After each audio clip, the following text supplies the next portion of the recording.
Урматтуу Акылбек Усенбекович, урматтуу депутаттар, урматтуу министрлер кабинетинин мүчөлөрү. Акылбек Усенбекович, мен көтөрүүчү маселе бул биз кече жакында 20 мартта Өзгөн районуна барып эл менен шайлоочулар менен жолугушканбыз.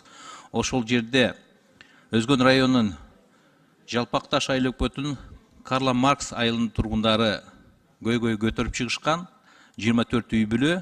Ал жерде жер көчкү жүрүп, ошол 24 үй бүлөнү көчүрүп чыгышкан. Себеби өмүрлөрүнө коркунуч түзүү болгондуктан өзгөчө кырдаал министрлиги комиссия түзүп, ошону аныктап, аларга жер тилкеси берилсин деп токтом чыккан. Бүгүнкү күндө ошол 24 үй бүлөнүн ичинен 9 үй бүлөгө ынтымак участкасынан Кызыл Октябрь айыл өкмөтүнүн жер берилип, алар ошол жерде там салып жашап калышты. Бирок 15 үй бүлө бүгүнкү күндө кароосуз калып, олорго бүгүнкү күндө токтом чыккан, бирок жер ошо ынтымак участкадан жер берилбей калыптыр. Мына 7 жыл болуптур. Булар туугандарынын үйүндө, тааныштардын үйүндө көчүп жашап жүрөт. Балдары туруктуу билим ала албай, ар жылда бир тууган үйүнө көчөткөн, бир башка районуна кетишкен. Ошентип булар кайрылып, токтомдору бар. Булардын үйлөрү калып кеткен, компенсация эч кандай алышпаган. Бирок ошого жараша бизге жерди бөлүп берсе, биз ошол жерге барып үйлөрүбүздү куруп, ошо балдарыбызды толук кандуу билим алганга, жашоого, мамлекеттен кандайдыр бир соцпакеттер алганга бизге мүмкүнчүлүк түзүлөт деп. Ошону көзөмөлгө алып койсоңуз, бул ошо Өзгөн районунун Жалпакташ айыл өкмөтүнүн Карла Маркс айылынын тургундары.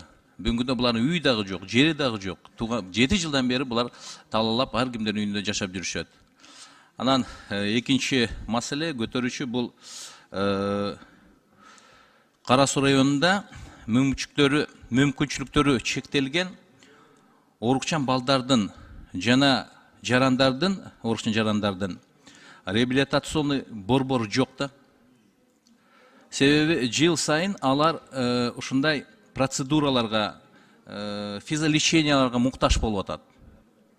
Ошондуктан ошону карап чыгып, болбосо областтык деңгээлде Ош шаарына, ошо 7 районго ушундай бир жакшы, заманбап реабилитация өтүүчү бир борборду карап салып берсек, мен ойлойм, биздин көптөгөн мүмкүнчүлүктөрү чектелген балдарыбызга, жарандарыбызга биз жакшы шарттарды түзүп берет элек, ден соолугун чыңдоого.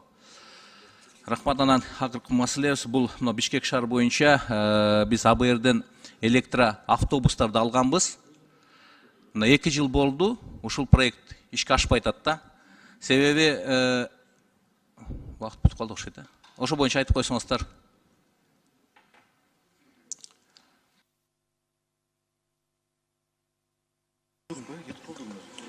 Жок, жерде.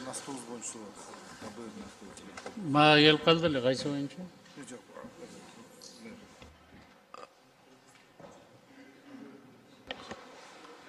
Автобустар боюнча, Айбек Жанышбекович. Автобустар 120 автобус боюнча электробустар келет. Бизге азыр дагы 12 автобус келтат, электробустар ошо. Уже келет бизге, бул жылы келиш керек.